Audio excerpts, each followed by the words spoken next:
Et bienvenue à toi sur ce nouveau Value Asset. Aujourd'hui, on va voir la méthode à copier-coller pour faire 300K par an dans ton business. Cette méthode, elle va te permettre plusieurs choses. Elle va déjà te permettre de travailler sur ton business. Et puis dans ton business, l'objectif, c'est vraiment de devenir CEO, de devenir fondateur et de ne plus être le pompier qui passe sa journée à éteindre des feux. On veut avoir justement un système de pilotage et une croissance qui est prédictible, notamment pour être payé à la hauteur de ton travail et de ta prise de risque. Ce qui se passe, c'est que quand tu es fondateur, quand tu es CEO, souvent tu es un des salariés les moins bien payés si tu arrives à te payer. Et on veut uniquement des clients avec qui on veut vraiment travailler et surtout on veut être plus serein dans la croissance tout en allant chercher plus et en gardant ce côté ambition. Mais qui je suis pour en parler? Moi, ça fait un peu plus de 10 ans aujourd'hui que j'accompagne des entreprises. J'ai d'abord un master en expertise comptable, j'ai beaucoup travaillé dans la reprise d'entreprise auprès de mes clients et depuis 3 ans, j'ai vraiment une expertise de scaling. Ce qui me plaît, c'est de prendre ce qui marche dans ton activité et venir structurer, venir construire dessus. L'idée, c'est pas de réinventer la roue, c'est justement prendre tout ce que tu fais de bien en termes de commercial, en termes de delivery, en termes de management, et justement venir construire dessus, venir te challenger avec un regard critique pour justement améliorer, fluidifier et continuer de scale. On a accompagné un petit peu plus de 60 entreprises aujourd'hui, principalement sur du B2B en prestation de services. Là, je te mets 3 cas clients, mais il y en a plein d'autres sur mon LinkedIn. L'agence Lynx, Paul et Henrik, on est passé de 7 à 17 cas par mois et ils viennent de rentrer sur les 2 derniers mois, 9 nouveaux clients. Donc là, on est vraiment en train de travailler sur l'aspect recrutement, analyse des marges pour justement pouvoir continuer de réinvestir. Vianney, avec As Desjardins, on passe de 100 à 300K. On passe d'une équipe de 2 à une équipe de 5 collaborateurs. Aujourd'hui, on est totalement sorti de l'opérationnel. On vient de passer d'ailleurs les 300K de CA au moment où je fais cette vidéo. Et Edouard, qui a un profil un petit peu différent, qui est coach, mais qui avait un potentiel énorme, avec qui on a décidé de travailler. Et ça faisait 6 mois qu'il était sur le marché, qu'il avait réussi à ne vendre aucun coaching. Et en 4 mois, on est passé de 0 à 30K signés et encaissés d'ailleurs, puisqu'on avait un paiement en amont. Donc voilà, ça c'est 3 cas clients que je te mets ici si ça t'intéresse. Moi, on va rentrer directement dans le concret aujourd'hui de cette vidéo qui est la méthode à copier-coller pour faire 300K par an. Je suis beaucoup trop chaud. Cette vidéo m'excite. C'est la méthode Scale. La méthode Scale, c'est quoi? C'est 5 points. Le premier, c'est la stratégie globale. Ce que je veux, moi, déjà, dans un premier temps, c'est savoir où j'emmène mon business, où toi, tu emmènes ton business, en termes de CA, en termes d'équipe, en termes de REM, en termes d'équilibre pro-perso. La REM, c'est important. Le business, c'est un véhicule d'enrichissement pour nous. Donc, l'idée, c'est quand même d'être bien payé à la hauteur de notre travail, à la hauteur de notre prise de risque, j'en parlais tout à l'heure, tout en créant l'équilibre pro-perso qui nous convient à nous. On est des individus. Si tu es là, c'est que tu es comme moi, c'est que tu cherches la performance. Et la performance, tu la vois de façon globale, autant dans le business que dans le sport, que dans tes relations, dans ta famille. Et donc, moi, ce que je veux, c'est que tu comprennes ce qui compte pour toi pour qu'on puisse justement construire là-dessus. À partir de ce moment-là, on se fixe des objectifs, on se fixe des OKR, comme je fais ici, typiquement avec certains de mes clients, avec tous mes clients même, justement pour savoir est-ce que on est dans la bonne route quand j'ai sorti de l'opérationnel d'ici juillet. Ok, voilà ce qu'il me faut. Il me faut une team, il me faut une AV, il faut que je puisse avoir un système qui délègue et des outils. Est-ce que c'était fait en juillet? Oui. Début août, Vianney est complètement sorti de l'opérationnel. Typiquement, là, c'était ses objectifs pour lui. Ce qu'on veut retravailler, c'est notre positionnement. Comment est-ce qu'on veut être perçu sur le marché? Ça, c'est vraiment important pour moi. Et de ça va en découler notre offre, une offre de valeur qui est claire, premium, sur une cible qui est bien précise, tout simplement parce qu'on va avoir un message qui est clair, percutant, duplicable et surtout personnalisé aussi par rapport à notre cible, aux problématiques qu'elle vit et aux résultats qu'on va pouvoir lui apporter. Ça, c'est vraiment le premier bloc de stratégie globale. L'idée, c'est pas de se poser 10 heures là-dessus, même s'il y a un travail quand même très important, très profond à faire qui va tout changer sur le deuxième pilier qui est la stratégie commerciale. Évidemment, une fois qu'on est clair en fait sur les différents piliers de positionnement, de vision du business, et je ne parle pas de vision à 5-10 ans, mais une vision assez court terme, 6-12 mois, on veut du concret encore une fois, on s'attaque à la stratégie commerciale. Moi, je la vois sur 4, 5 piliers, je n'ai pas mis le cinquième, mais on pourrait rajouter typiquement tout ce qui est call, email pour moi. C'est vraiment un LinkedIn. Aujourd'hui, on est sur du B2B en service. LinkedIn, c'est clairement l'Eldorado sur lequel tous nos prospects, tous nos futurs clients se trouvent. Le réseau, pour moi, voilà, il faut quand même pas le négliger, que ce soit ta Powerbase, des clubs, on va rentrer dessus. Le bouche à oreille, c'est pour moi le canal le plus puissant et le site internet qui peut être, dans certains cas, un bon leverage. À ça, comme je te disais, hein, moi je rajouterais le cold call et l'email, mais dans un second temps, je pense que déjà une fois qu'on maîtrise bien ces 4 canaux, on peut aller plus fort. LinkedIn, on va avoir deux parties. On va avoir une partie création de contenu. Là, je te ferai vraiment un value asset spécifique sur la création de contenu sur LinkedIn. Et on va avoir ce qui nous intéresse, une variable prospection. La prospection, elle va se distinguer sur deux verticales. La première, c'est l'inbound. La seconde, c'est l'outbound. L'inbound, c'est des prospects qui viennent justement connecter, qui viennent interagir sur ton contenu. C'est des gens qui t'ont vu de l'extérieur. C'est pas toi qui les as approchés. Là, on va avoir des gens typiquement qui réagissent sur vos posts, qui likent, qui commentent. On va avoir les gens qui viennent visiter vos profils et les gens qui vous demandent aussi en connexion. Ça, c'est vraiment trois intents qui sont hyper importants parce que c'est des gens, c'est des prospects qui ont fait le premier pas. C'est des prospects qui sont venus vers vous. Donc, ils ont déjà connaissance de ce que vous faites, soit par rapport à un post, soit par rapport à une visite du profil. Et donc là, c'est pour moi l'audience la plus chaude à aller prospecter. Mais elle n'est pas infinie, on n'est pas des gros créateurs de contenu, on n'est pas des influenceurs, on utilise la création de contenu au profit de notre business, donc il n'y a pas un flux qui est monstrueux en inbound et c'est pour ça qu'on multiplie à chaque fois avec l'outbound. Et l'outbound pour moi c'est assez simple, je ne vais pas tourner autour du pot, c'est juste avoir une liste de leads qui est qualifiée. On en parlait tout à l'heure de travailler sa cible quand on travaille son offre. Pour moi, c'est hyper important parce que ça va nous permettre de faire des listes. Faire des listes aujourd'hui, c'est un travail que personne ne fait parce que c'est clairement un travail qui est chiant. Sauf que c'est le travail qui a le plus de levier possible puisque typiquement, nous, on essaye de faire, je sais pas, 1 à 2 listes par semaine. Pour nous, on travaille aussi pour nos clients et c'est ce qui va nous permettre en fait de passer du temps en amont, donc de la préparation de l'organisation pour justement aller chercher voilà, notre cible parfaite et justement derrière pouvoir aller la CT. Puisque peu importe que ce soit d'inbound ou de l'outbound, l'idée c'est d'aller CT, c'est d'aller engager des discussions sur LinkedIn avec cette personne. Je réinvente pas la roue, je te raconte pas des choses que tu as sûrement jamais entendues. Tu les as entendues, tu sais qu'il faut le faire. Pour moi, le setting, c'est quelle approche, comment on qualifie, comment on amène en call. L'approche, pour moi, elle est hyper personnalisée et elle est propre à chacun. Tu vois, là, typiquement, je voyais sur cette conversation qu'on avait quelqu'un de jeune en face de moi. En réalité, hein, il est plus jeune que moi. Donc, tu vois, je viens sur le coin du mur. Attends, mais c'est le vrai toi ou c'est un setter là? Je dis, ah, c'est le vrai moi, mort de rien, etc. Donc, je crée du lien. Pour autant, tu vois, je viens le challenger. Ok, tu as déjà une équipe en place. Donc, ce que tu veux, c'est un coup d'accélérateur. Tac, il te manque quoi pour aller le chercher? L'acquisition. Ok, donc là, j'ai son premier pain point. Donc, derrière, on continue de creuser. Mais du moins, là, il est qualifié. Je peux qualifier d'une façon un petit peu plus corpo, entre guillemets, selon la cible aussi, encore une fois. Tu vois, là, ils sont 5, il y a une grosse team qui est en CDI, etc. Donc, je sais qu'on n'est plus du tout sur le même langage, etc.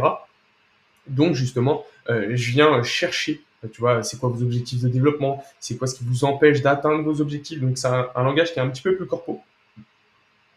Pardon, mais je finis toujours par les emmener en call. L'idée pour moi du call, en réalité, c'est vraiment de prolonger la discussion intéressante qu'on a. Mon objectif, moi, quand on prend un call avec moi, si tu veux prendre un call avec moi, c'est que tu aies une discussion intéressante et que tu sors de ces 45 minutes, 1 heure d'échange qu'on va avoir et que tu vas dire putain, j'ai appris des choses. Ça, c'est vraiment mon objectif pour te montrer que ça vaut le coup de travailler ensemble.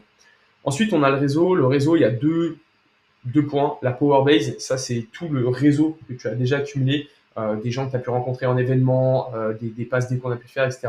Il y a un moment où il s'épuise. Il y a le côté club, principalement on connaît BNI, les clubs privés. Pardon, les clubs privés en local, ça, selon les villes dans lesquelles tu es, tu as toujours des clubs privés.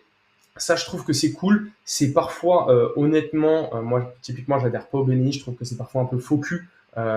Ou parfois complètement, tu vois, le BNI, c'est très ambiance américaine, etc. Donc, si c'est des choses qui ne te correspondent pas, je ne te conseille pas forcément de forcer, même si, tu vois, moi, j'essaye de faire quand même un tour dans tous les BNI parce que derrière, je récupère des contacts, des numéros de téléphone et ça me permet derrière de continuer à prospecter. Le bouche à oreille, clairement, c'est le canal le plus puissant de ton business ever, mais tu peux pas te reposer dessus. parce que c'est pas une croissance qui est prédictible. On ne peut pas prévoir quand est-ce qu'un client va nous recommander. Par contre, ce qu'on peut faire, c'est penser à demander des recommandations au point de satisfaction le plus haut. C'est-à-dire, quand tu viens de délivrer un client sur sa stratégie, sur des vidéos, sur du conseil, peu importe ce que tu fais, et qu'il a un niveau de satisfaction là, qui est intéressant, ok, il est vraiment content du travail qu'on a fait, à ce moment-là, ok, Michel, tu n'aurais pas une ou deux personnes que tu connais qui pourraient justement être intéressées par nos services.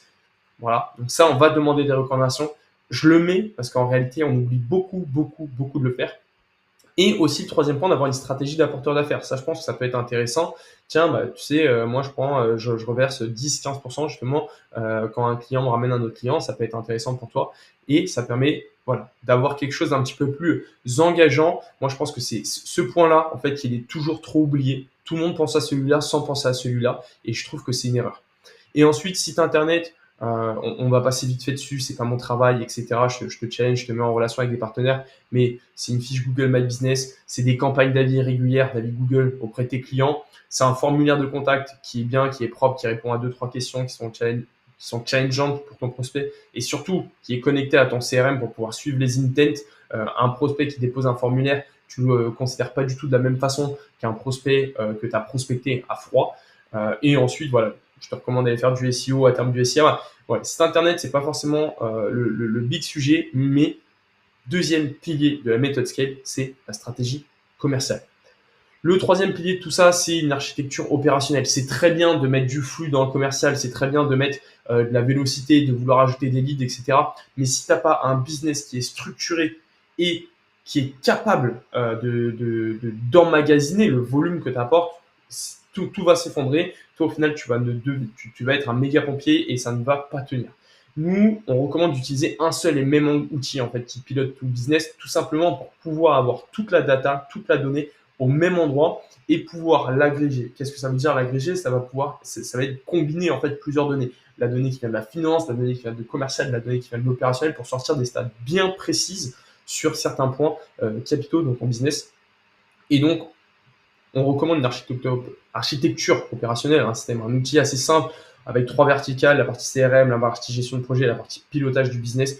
Évidemment, une fois qu'on est mis en place derrière, qu'on l'apporte chez le client, on va avoir plein d'upgrades qui seront faits petit à petit, mais pour nous, c'est la base. CRM, tout simplement, tu sais ce que ça sert, hein. Lister les leads et leur état d'avancement, savoir qui, quand et comment surtout relancer les leads. Ce qui est important pour moi quand on fait du follow-up, c'est de remettre du contexte. Ça change tout. Ça permet vraiment au prospect de se sentir considéré, de savoir qu'on a déjà changé avec lui. Et du coup, je trouve qu'en termes de confiance, ça change tout. Une partie gestion de projet. L'objectif, c'est de pouvoir onboarder tes projets, directement les déléguer à ta team pour continuer d'assurer une qualité du delivery qui est excellente. Ça, c'est vraiment un point qui n'est pas négligeable. C'est bien de faire du volume, c'est bien d'aller chercher de la croissance, mais ce qu'on ne veut surtout pas, c'est diminuer la qualité du delivery et évidemment suivre les marges. Tu es un CEO, tu pilotes un business, tu dois savoir exactement tes marges, savoir quel membre de l'équipe travaille un peu moins bien, quels sont les projets justement sur lesquels en fait on va moins bien marcher. Donc c'est des projets qu'on va vouloir laisser de côté. Ça, c'est vraiment des choses qu'on va intégrer directement dans le Airtable. Et la dernière partie, c'est la partie pilotage au niveau commercial, au niveau financier et au niveau de la data générale. On parlait typiquement des marges, de certaines stats, des bidas, etc.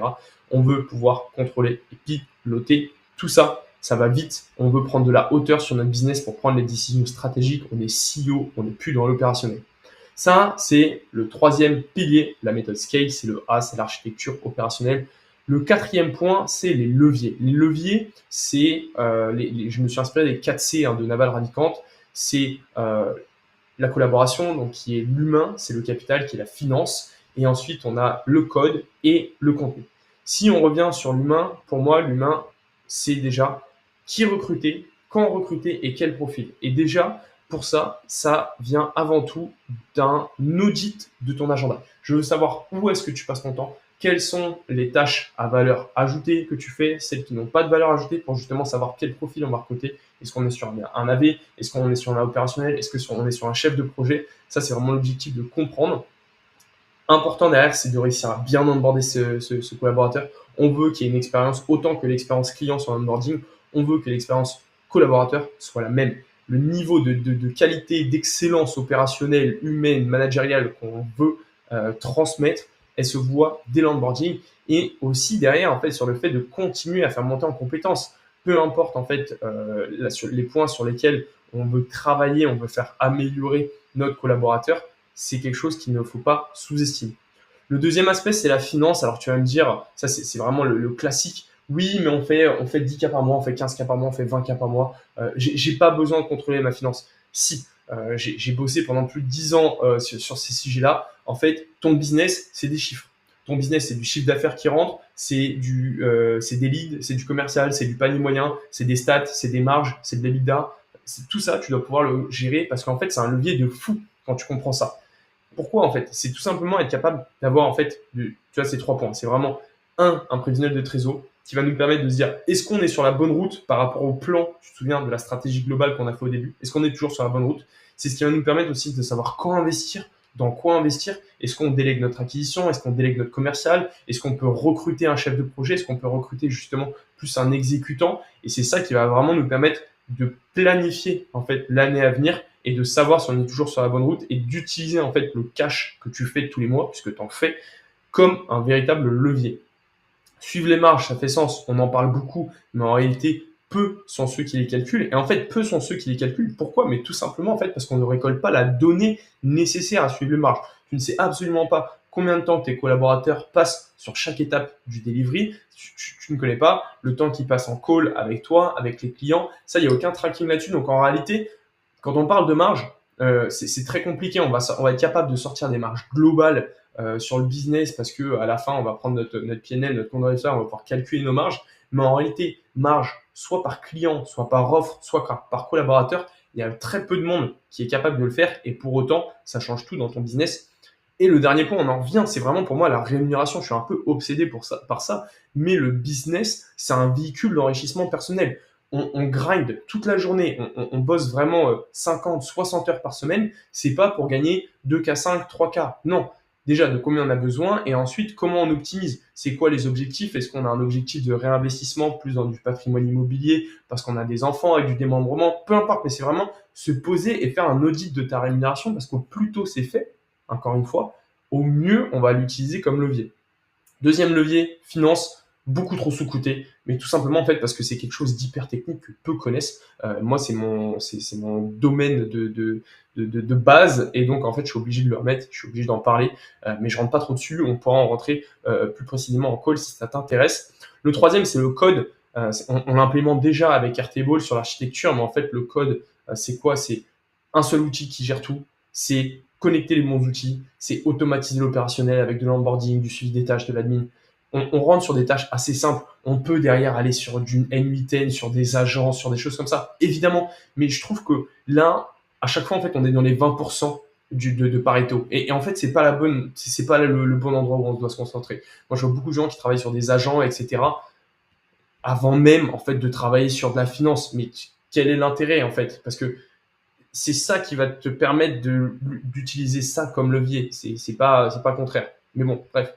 Le troisième, c'est la partie contenu. Contenu, souvent les gens parlent de contenu, ils voient la création de contenu qu'on peut faire sur YouTube, la création de contenu que je peux faire là sur un Value Asset. Je suis d'accord, mais pour moi, quand je parle de levier, j'ai vraiment envie de parler de SOP. Les SOP, en fait, c'est tous les playbooks qu'on va pouvoir mettre en place en interne. Les playbooks de delivery, je l'ai remis 2 fois, mais d'onboarding, de delivery, comment je set, qu'est-ce qui se passe entre le R1 et le R2, comment ça se déroule. En fait, tout ça, ça doit être détaillé pour justement derrière pouvoir le déléguer à terme.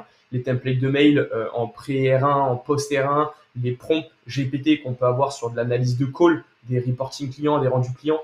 Tout ça, c'est vraiment tout ce qui est important en fait à travailler parce que en fait c'est là-dedans qu'on va pouvoir justement, comme on disait tout à l'heure, insérer du code, insérer de l'automatisation et aller chercher ce levier qui est pour moi vraiment voilà, on sait très bien que l'IA, c'est un gros levier dans nos business, surtout quand on a des business qui sont assez simples. Il y a vraiment quelque chose à aller chercher. Donc voilà, ça c'est les 4 leviers.